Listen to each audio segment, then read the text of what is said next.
Welcome to Overseasoned.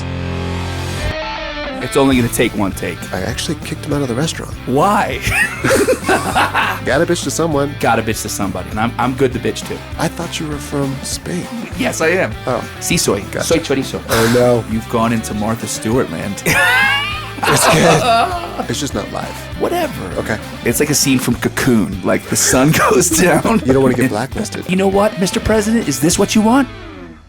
Bienvenidos a Sobresazonado. I want to apologize for the ending of the last show. I just want to make sure you guys are actually listening. You listen to the whole show? Oh, the little curse word you popped out there? Yeah. I guess we'll find out. We're going to drop down from 17 to 12 listeners, and it's going to be all your fault. You know what? Maybe they're going to listen because they're going to find it. So welcome to Overseasoned. We're at Abbey West Recording. Reno, Nevada? In Reno, Nevada. And Any that's more the shit to right talk way about to say Reno, it. too? I'm still waiting for that apology. Dude, Reno doesn't... Am I getting it or not? What do you want, an apology? Just something. What? For the fact that you guys have stalagmites for humans walking the streets? That's what you want? Digging deeper. Getting deeper into it. Deeper and deeper. I'm like, how do these artifacts move? Sure. Let's do the next podcast in Florida. Oh, well, see how that goes. It's the same. It's just those people have scales on their back. They're fucking amphibious.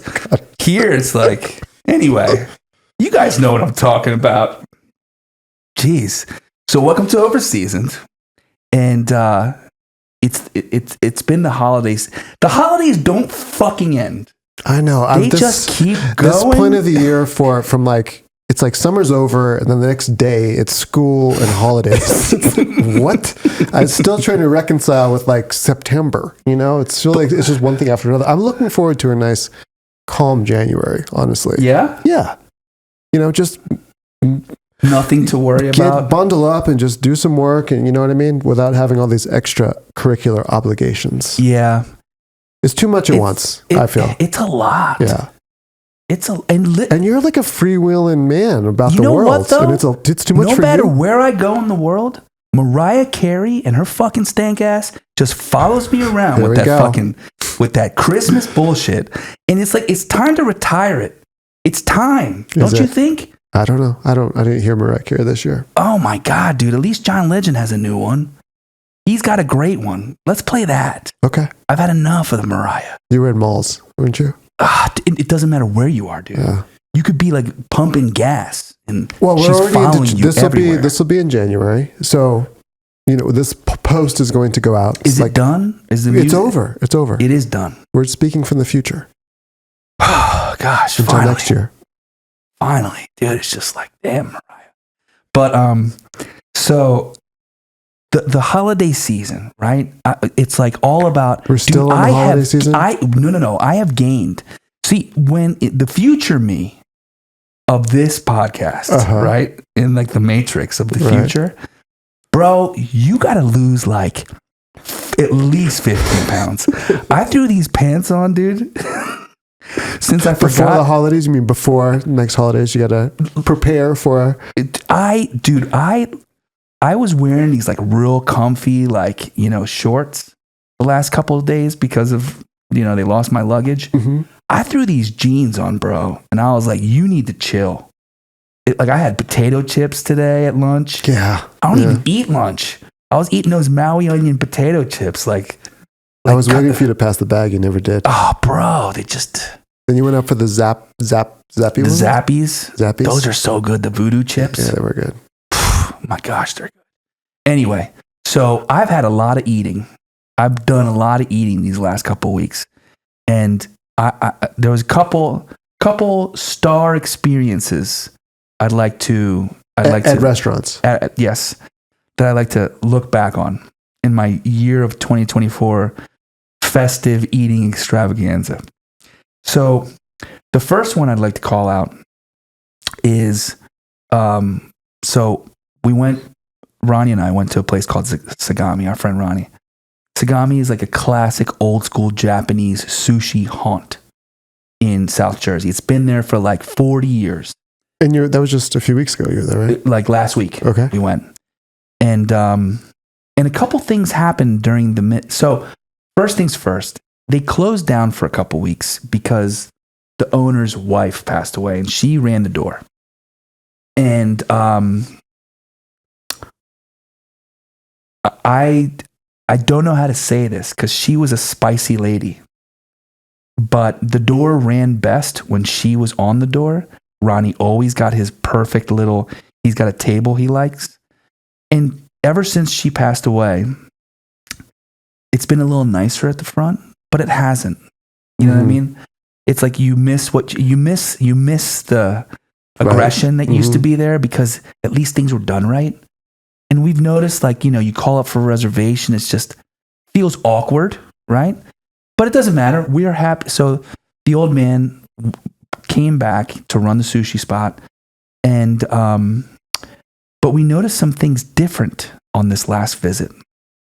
One thing was, and Ronnie caught it right away. We ordered ingawa, right, which is flounder mussel, and it didn't have flounder mussel. It's like the flounder tendon. Huh. So it's purposefully. So they cut this tendon off of, I don't know what, maybe it's, I don't know. I think the fin. Well, the flounder is a flatfish, right? So it's got a fin all the way around. So I think it's this little guy. The one that sticks straight up? Yeah. Okay. And like they cut around the connective tissue and it gives you this like nice, like almost like an octopus chew. Has a little more chew to it.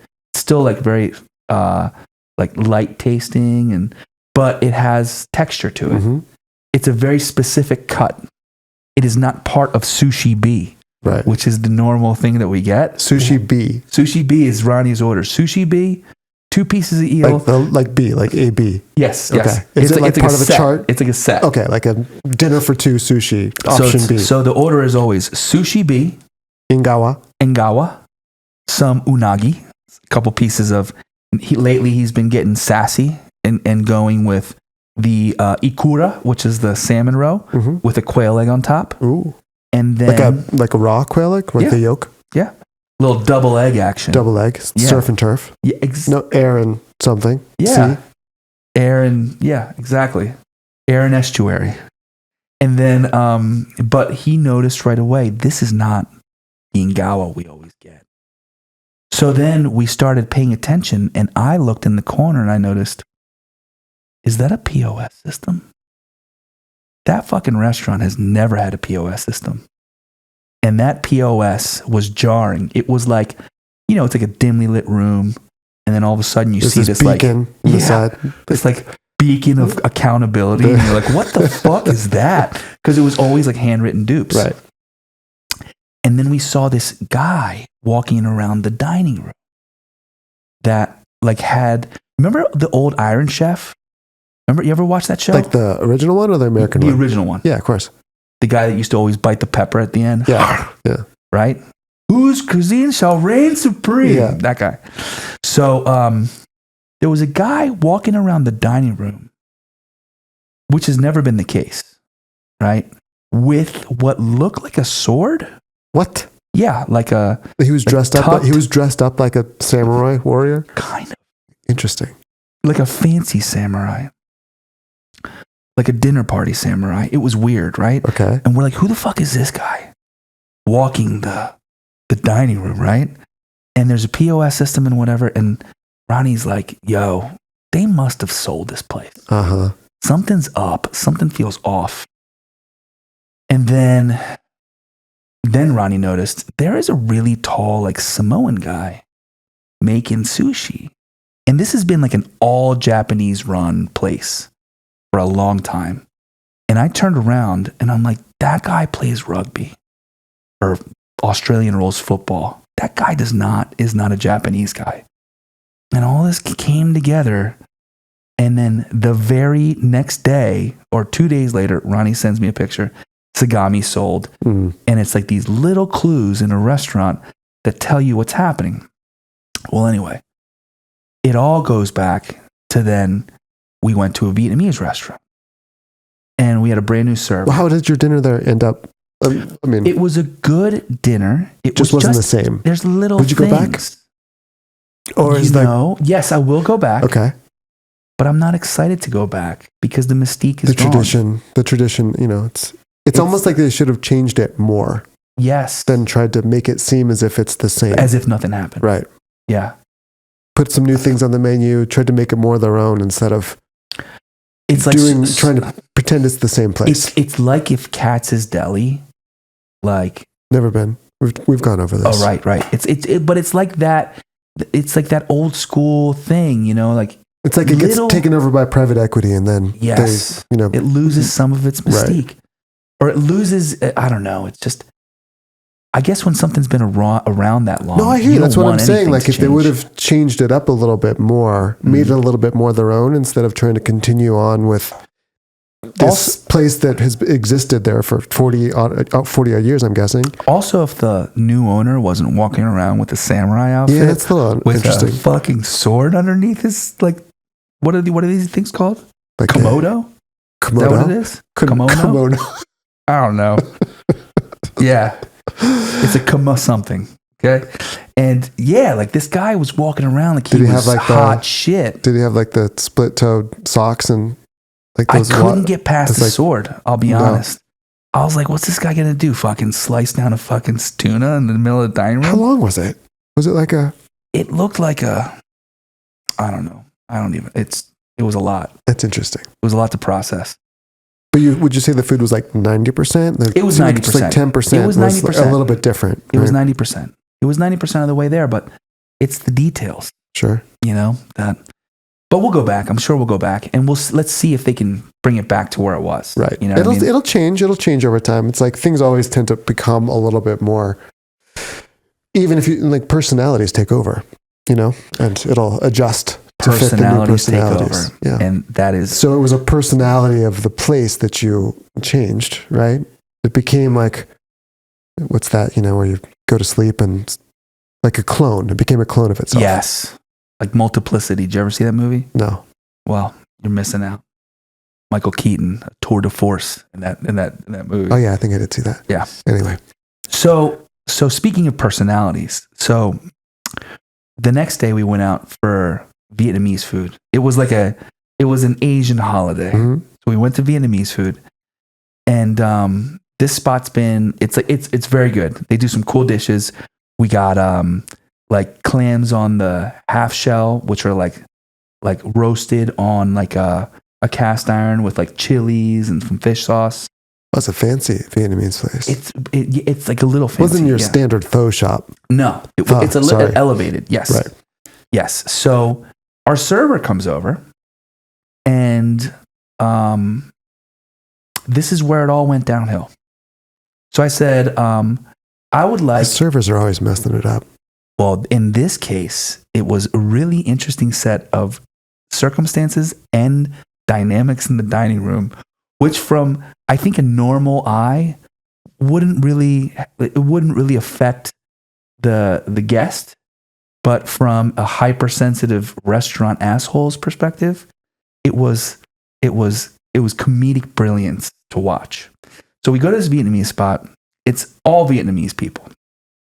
And, you know, it's like, you can tell because when you pull in, it's like a bunch of like over the top souped up Hondas. You know what I mean? Like a little Honda Civic with like $40,000 of stereo equipment inside. Yeah. You're like, all right, I'm here, right? So we pull up, we walk in, and we've been there a bunch of times. It's a good restaurant. And what's it called? I think it's called Ma. It's like a simple name. Or Hun. It's called Hun. Hun. Hun. So we go in, and server comes over, and everybody's got their order together.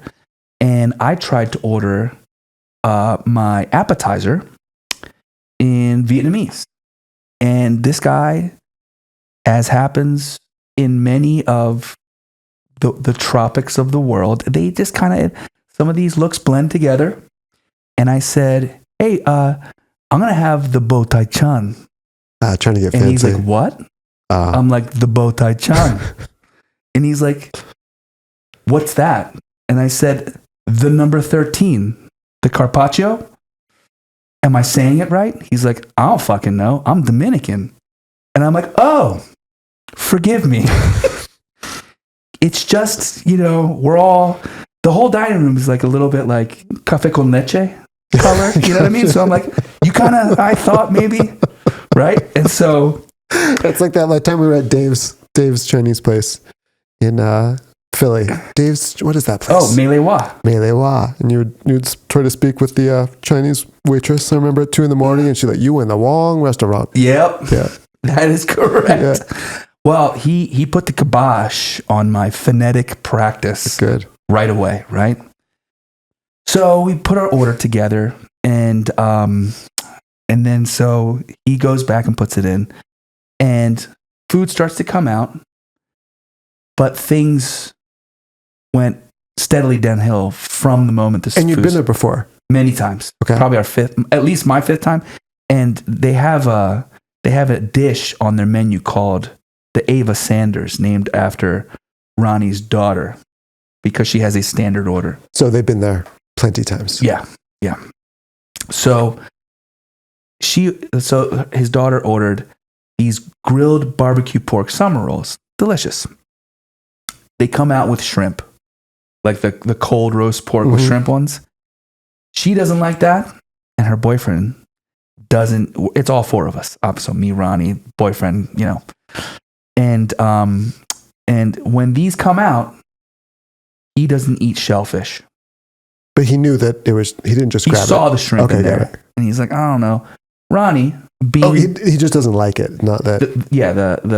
The daughter's boyfriend Got it. doesn't like shrimp. And she likes grilled pork, right? But it's not what you ordered. Not what she ordered. Right. Correct. And it's the dish is named after her. The dish is named after her. And she got the wrong order. And she got the wrong order. Right. This is where it all started, right? So, they're regulars. And do you think they were pissed off? Because they're like, I'm going to show that guy who he's speaking to. There was some of that going on. Yeah.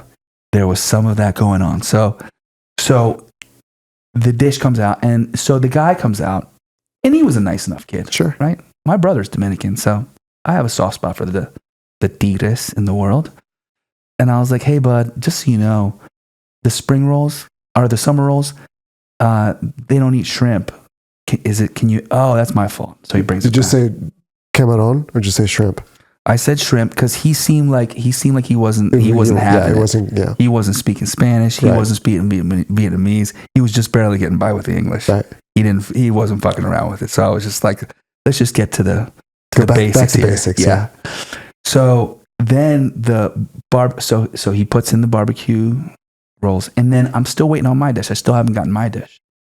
So finally, like, the first round of apps is done, and then pho starts hitting the table. And I was like, hey, I never got my carpaccio. And he's like, I was like, remember the Botai Chan, the number 13, the carpaccio? And he's like, oh, I'm sorry about that. Okay. And he goes back, and I hear him talking to the other two servers who are very Vietnamese. And they're like, this is what you get for not studying your fucking menu. Right? This is what I hear in the background. And I'm like, oh shit, here we go. And he's like, they want like carpaccio or something. He goes, it's called botachon. And I'm like, oh, that's how you say it. So I'm listening to them in the little service area. And he's like, stop fucking around all day and you learn the menu. It was almost like somebody had hired this Dominican guy. And I don't think the other homies were down with the fact that an outsider was in here. And they also weren't down with the fact that it seemed like he was like a little clumsy and nervous. You could tell he was like just starting out. But they weren't exactly helping him along. It doesn't sound like. I think they were enjoying, especially with the regular. I think they were enjoying watching it all slowly unravel. Good. That's not cool. I know. Especially like with the regular, you know what I mean? Well, especially nothing, never. But it's like, if you don't want to hire the guy, don't hire him. So then he walks over and he goes, hey, how do you want your carpaccio cooked? And I was like, my carpaccio? Did they send him back there and tell him to ask you, though, Come on. I don't. This part I didn't Come hear. on. Because it's not like you go up to say they are ordering from a point of sale. There would be a thing like, how do you want it cooked? Medium, right? It's not like you're supposed to. It's probably sent him back there to fuck with him more. And so my response was, rare? I don't know. Is it like a seared thing? Well, that's the thing. Then it got me thinking, like, am I crazy? Should I have gotten it a different temperature? No, you know what it was. It was like, even if it was seared, it was frozen. They're slicing it to order, right? Right. They're not cooking anything to order. So then from that moment on, I hear the other two Vietnamese guys. And they're like, and what's funny is they were talking shit on him in English. I'm pretty sure they could have fucking ripped on him in Vietnamese the whole time. Yeah. None of us would have known. But it's like they wanted us to hear. And they're like, this fucking guy, but you know, like they're just like roasting this guy. And then, so they're like, you don't get any more table. They said to him, no more table. Okay. You learn your menu first and then you can have more table. And I see this poor guy and I want to be like, yo, dude, like, it's all good. You're going to get through it. Like, deep breath. It's nice to have the support of the staff. If you're going to get through it's it, right? important, right? Usually it's the dining room that's driving you, that's on your ass, right? And there's support within the mechanism of the restaurant, not the other way. Well, you know, this seems a little bit intense, is all I'm saying. It felt like there was a little war within the restaurant. And who orders our carpaccio before getting pho? I know it's pho, but I'm just going to say pho. But you know what I mean? Who gets carpaccio? It's like it's already carpaccio in the pho. You know what I mean? Why would you get carpaccio and then pho after that? You're asking me? Yeah. What possessed you to make that order? Because for starters, Tone, Yeah? I like that dish. Sure. I like a little fish sauce, a little shaved lettuce, a little crunchy peanut on top of a little salad. What's that one we get in Philadelphia at? Was that the same one? Yeah, the same one. Yeah, that was good. It's I really feel like good. there are more greens. There's like mint on there. Yeah, it is really delicious. It's sliced onion. It's got that white. It's like a pho salad. Like pepper. Yeah, that's what I'm saying. Yeah. It's got that like white dressing with like a lot of pepper in it. Yeah. Like It's kind of very sweet. good. Yeah, it is good. So, But it's a big one there. It's like not an appetizer. It's like for the table. I love that dish. I can't wait to have that. So I had that, and then, but it's because I get the pho. I get brisket and tendon. I don't go with the normal eye round pho. You got to switch that up too. I like it brazy. I like something gelatinous. I like it to have. Do you get tendon?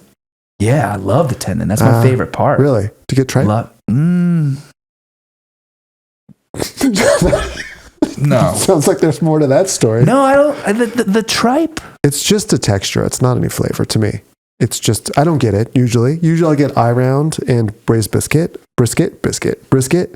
I like the duo nature of that. Yeah. I get pho like once a week. I love it. You do? Yeah. I just got an idea for a restaurant. What is it? Pray tell. Dominican pho food? Dominican Vietnamese? dawned on me, like, it just, if a non-Vietnamese person opened up a pho restaurant and you could call it eye round pho. Anyway, so Tony, I like how you always.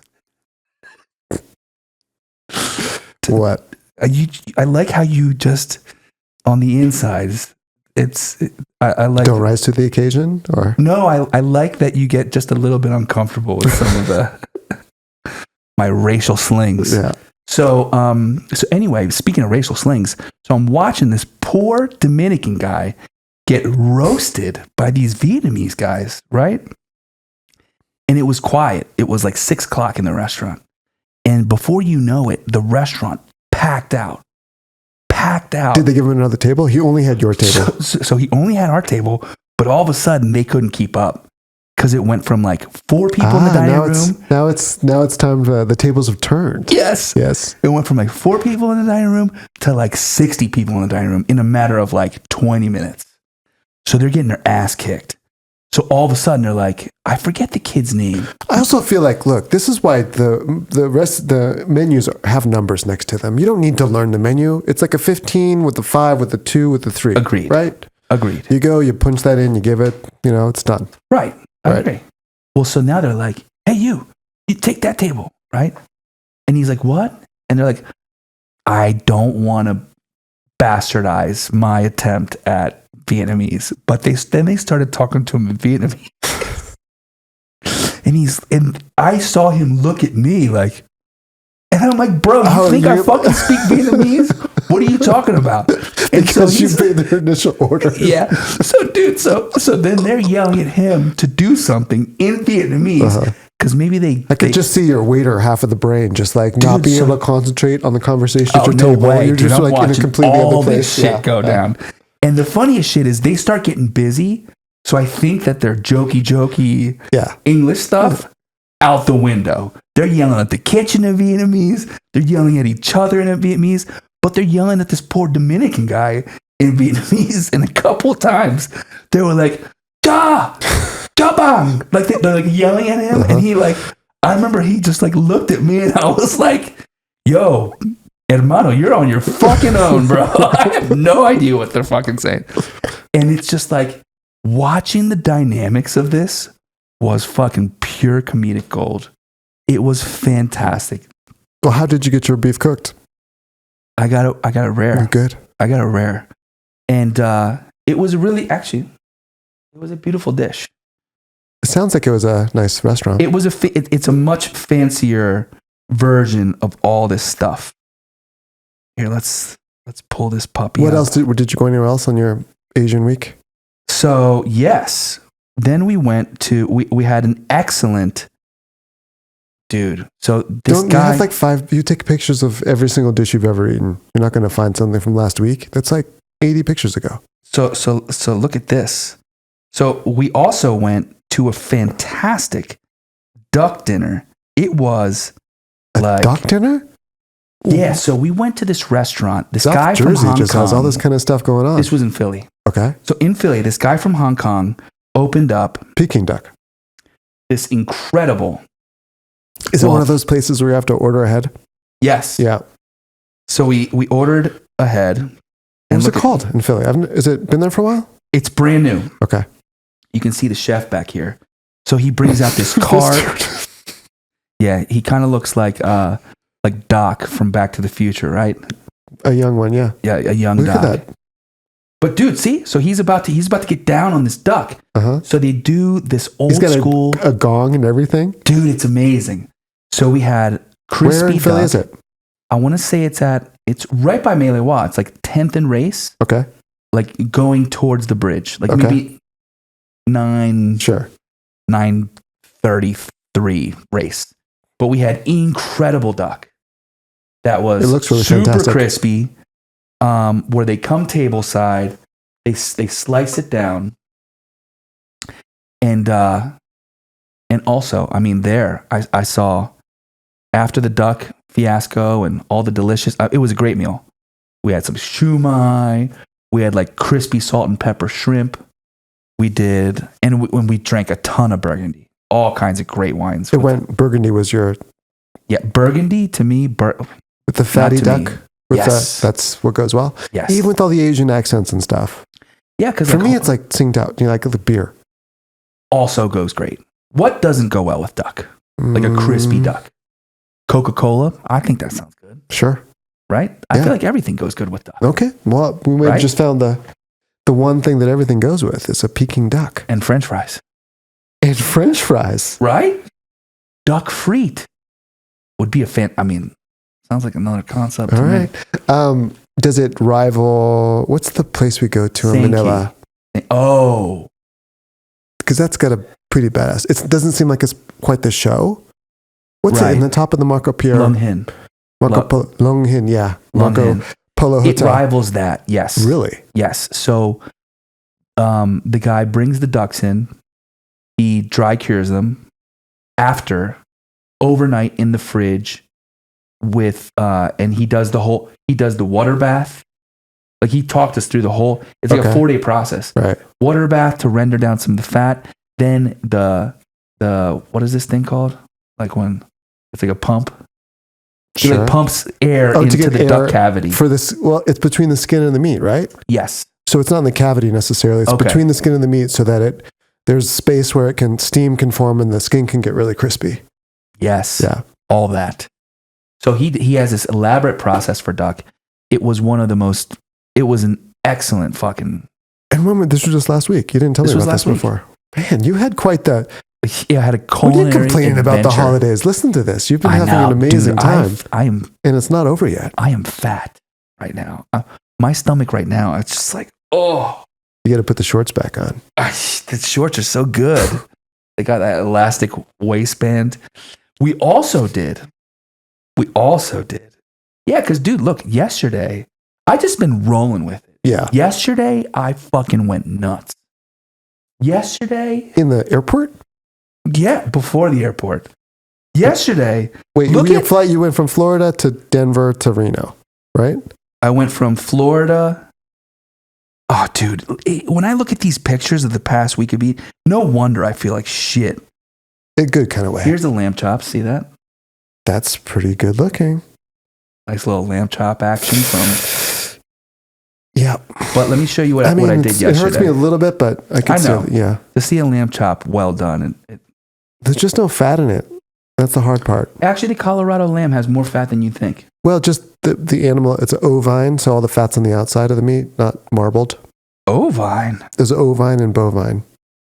What? You didn't know this? So ovine animals, the fat is on the outside. It's not as marbled. I didn't know that. Yeah. Oh. Yeah. What do you see there, Tony? Fried chicken, of course. Did you do a taste test between KFC and what's the other one? Popeyes? And Popeyes, as if you didn't already know. You just needed to have them right next to each other. It looks very crispy and nice. Yeah. And caviar and biscuits. Yes. Fried chicken, caviar, and biscuits. Are these the biscuits that you made? No. No. Okay. Those are the biscuits. Those are the ones from Popeyes. Yes. Slathered in Osetra caviar. That's correct. So you had some left over, or when you said you gave the last one to the dad, you just were holding one? That's correct. Okay. So the last open one went to the dad. The other, how many did you save on the side? There's a few. There was 3 left. And that came from Samuels and Sons. Samuels and Sons. Because I think I'm gonna try to get some for New Year's, but I don't know if I have time to order. Dude, so listen, Quincy hooked it up, right? Called up Adrian. So they don't have you didn't just order on the website. You got special. So here's wholesale. The thing. Little chef's truc. Mm-hmm. You get a friend who works in a restaurant. It's a much different price. Oh, of course. It's a much different price. Yes. Excuse me. So the wholesale, it's the way to go. You can get double. Maybe triple. Ooh. It's worth it. And you were the one who told me.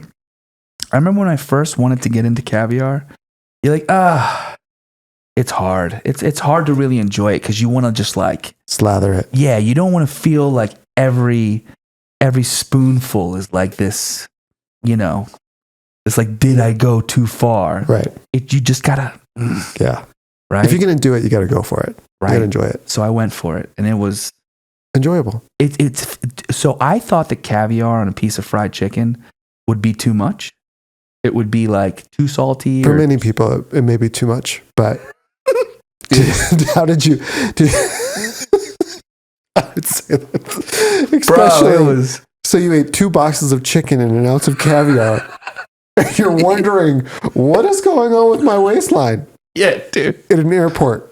Dude. Did you do this in an airport? No. I did it right before leaving for the airport. So you went out, you bought the different chickens. Yes. So it wasn't just like, hey, there's 2 in the same space. You sought it out. Well, here's what happened. So the first thing was we were going to go to this seafood restaurant on the water. And we went. But everybody else had the same idea. Stone crabs on the water with grouper and sweet potato fries. Like, that's what I wanted, right? But it was fucking packed. It was packed. Day after Christmas, people out with their families. Sure, many people visiting family. And it was like 2 hours wait. We're like, we can't do this. Right. And then we were leaving, and I'm like, get some sushi or something like that? Yeah. Like, I was thinking, let's do something light, right? But then I'm like, well, we did drive by a KFC. Have you ever just done something light? I've been sitting in a restaurant with you, a Mexican. I remember just recently in Bogota. Like, I'm sorry, I just want to keep it light tonight. let's just eat a few like tacos, maybe some ceviche, let's just keep it light. And I'm like, yeah, I'm feeling the same. We're like, no guac and chips. No. Say something in Spanish to the waiter. Guac and chips just shows up right there. You're like, look at you. You're just little. Yeah, I know. It's just can't help yourself. You just don't. Tomorrow is not promised, Tony. So wait. You just had a thing of caviar in your glove compartment. How are you saving this? So listen. So I don't often fall into. You're not. Well, I don't know where you're going with that, but I think you should rethink that one just for a second. It's been a long time since I've had fried chicken. Let me start there. We haven't been to the Philippines in a while. That's correct. Yeah, that's the Philippine capital of the world, or the fried chicken capital of the world. So good. Fried chicken is so damn good. It is so damn good. And so, how do you make it better? Caviar. There you go. Okay, but I wanted to. You know how like sometimes you need what feels like an objective. Like the true north. What is the best fried chicken? Right. So that's how I was. And you have to feeling. taste them next to each other, otherwise, you never know. So we got KFC, both the original Colonel Sanders original and the extra crispy. Okay. Right. Then we got the original Popeyes, and we also got the spicy Popeyes. That's right? Louisiana, right? Mm-hmm. Mm-hmm. Mm-hmm. And then we got coleslaw from both. And the verdict is in. It is clear. I think the spicy Popeyes, there's no in the lexicon of fried chickens. Really? What's so much different about it? I think I had Popeyes once when I was in like 6th grade and got sick. I'm not saying anything about it, but I mean, that's just one thing that's stuck in my, you know how you get sick on something and then it just never that's appears? That's it forever? Well, that's what happened to me with I was KFC. in Salem, Massachusetts. What? Yeah. And I remember having Popeyes fried chicken in 6th grade and it did not sit well. Really? Yeah. I'm not saying anything against, I'm just saying. No, I understand. I have not been able to broach that topic again. Yeah. Listen, so it was probably about a year ago that I had a hankering for KFC. I feel like KFC slowly is losing its quality. Like, and it's sad to say because for my dad was a fried chicken freak. And KFC for him was like... As a Spaniard, he was a fried chicken freak? I know. He had these little things. He had these little things. Was he like a closet fried chicken eater or was it all out there? My dad would go to KFC and he'd be like, he'd show up and he would have gotten a 12-pack, but it was only 8 when he showed up. Right. And one time I even caught like the biscuit box with bones underneath the seat. Oh, he did feel a little bit like he had to hide it.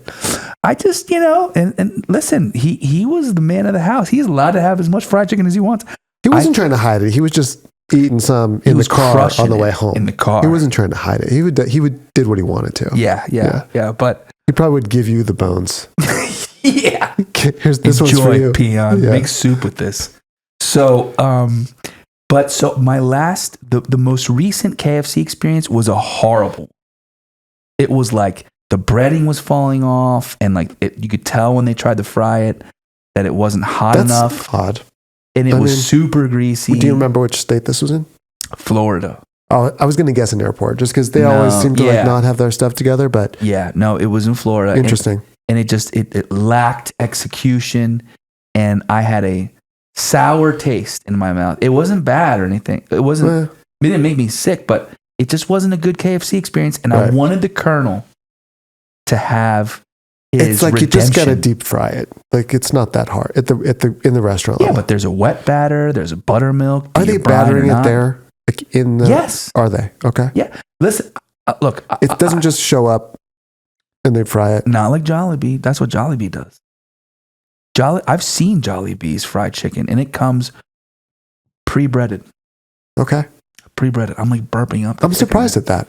I'm surprised that it doesn't come pre-breaded also. No, so dude, so Popeyes, they do a brine, and then they do a seasoning packet after. That's like their Lucy. What do they call? Love that chicken, that little spice. Mm-hmm. That's what they do. They put spice on it, and then, dude, the best Popeyes in the entire country up until now is at Broad and Bainbridge in Philadelphia on Broad Street. That chicken, it's like no other. And supposedly each of the franchisees, they might do a longer marinade on the seasonings, on the mix. They can have some flexibility there. It sounds like it. Interesting. That's kind of wild. The thing about the Popeyes chicken that's so excellent is it is juicy, it is well seasoned, and the batter is just so crunchy. And all that together, it just sings. Did you have caviar on the chicken, or was it just on the biscuits with the chicken? No, on the chicken too. The spicy chicken? It was fantastic. That's what I was trying to tell you. On the spicy chicken? Yes. It made it better. How? I don't know. But it just did. I just felt like I don't know if I would. I mean, I don't know if I believe you, but I think I would have it, but not on the spicy maybe you one. need to try it. Yeah. So that was, meal, I don't know. Maybe like a Saruga, but I don't know about an Acetra. Oh, yeah? Yeah. Maybe Kaluga. Could be. Yeah. So, but the last meal of the holiday extravaganza that comes to mind was an incredible. There's more? Yeah, there's more. We gotta wrap. What? This is the last one. Okay. Save the best for last. I was invited. Remember the whole reason I went to Philly? I was invited to this incredible truffle tasting. Sure. Oh my gosh. I can't believe I didn't talk about that yet. Yeah. So we went to this truffle tasting, and it was fantastic. It was a private little room. It was a bunch of really cool wine peeps that all got together. At an Italian restaurant? At an Italian restaurant called Nunzio's. Nunzio's. And we had... In the city of Philadelphia, or is it outside? That one's in Collingswood, New Jersey. Oh, okay. And dude, it was fantastic. First off, the wines were insane. We had 2 wines per course that we tasted, and the courses were... I've eaten so much that my brain has lost its way. This sounds like one for a whole nother podcast, honestly. Wines and dishes. I'll just give you some highlights. Yeah. So some of the highlights. This is an annual thing you guys do. This is the first time I was invited. You're in the club now. Now I'm in the club. So next year you'll be able to go as well. Is it always at Nunzio's? Look at this wine stack. My Lord. See that? That was between 1, 2, 3, 4. I think between 6 people. 13 bottles, I think. I saw a turn there at the end. I can see that. Nice. It was excellent. So the dishes included stuffed quail, which was stuffed with some foie and then finished in like a truffle Madeira sauce. We also had these beautiful like focaccia that was topped off with like a truffled egg, like white truffle and like almost like a deviled focaccia. That was excellent. Like the egg was cooked into the bread? Like just like this. It was a focaccia, then it was topped with like a truffled egg salad. Okay, got it. And that was fantastic. What I really enjoyed about the dinner was that the chef didn't over truffle anything. It was all like enough for you to sense it, but without it like overpowering. We got to save this for another podcast because I have a lot to say about that in general. Oh, are we gonna do a truffle? We're gonna do a truffle episode next. I've been seeing truffle flavored things pop up all over. So we need to just do a truffle from grocery focused stores to 7-Eleven to, potato the chips. yin and the yang of truffles. Yeah, let's save that for the next one. The yin and the yang of truffle. I love that. Let's go with it. And with the Chinese New Year coming, I think it's the perfect time to jump into that. What is next year? The year of the... I don't know. What's this year? This is, okay, so Chinese New Year. I think it's a weird one this year. It's always a rabbit or a Can boar. you imagine like being born in the year of the rat? Yeah, it's a tough Like one. that sucks. I'm the dog. Do you know what yours is? I forget. Probably the ox or something. Let's see. The lunar. Okay. This year's a good one. This upcoming year. I think this might be my mom's year. This year is the year of the snake. Mm. Like, who thought that was a good idea to include the snake? That slithering serpentine fucking piece of shit looking behind your back with a fucking knife. You know what I mean? Telling all your secrets. So is it rat or snake you'd rather be? I mean, I wouldn't want to be a monkey either. The year of the monkey? You know what I mean? Just barely like making it through. Or like the year of the year of the goat. Like who was I don't know, man. I'm happy with my year of the dog. But this year coming up is the year of the snake. Okay. As of January 29th. So we'll